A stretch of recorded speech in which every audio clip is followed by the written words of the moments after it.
И что ты на море смотришь, будто акулу увидал? Так ведь здесь, на выходе из Севастопольской бухты, магнитные мины немцы раскидали. Их с корабля не увидишь. Боюсь, что в любой момент подорваться можем. Ну, зря ты мин боишься.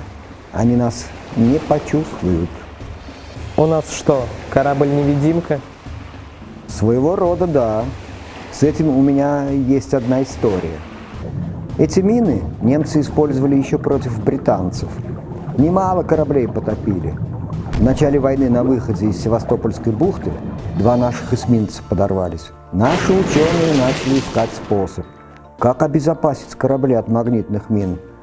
И Анатолий Александров и его команда ученых-физиков предложила обматывать кабелем корабль вдоль всей длины.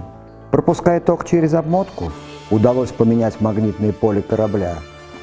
И судно с такой системой, проходя над миной, не вызывали срабатывания ее магнитного взрывателя. Мина не видела корабля, но обмотка занимала много времени и сил.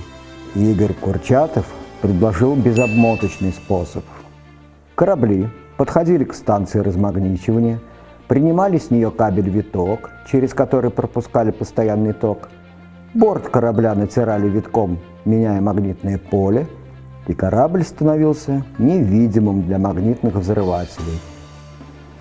Тем самым были спасены многие тысячи жизней наших военных моряков.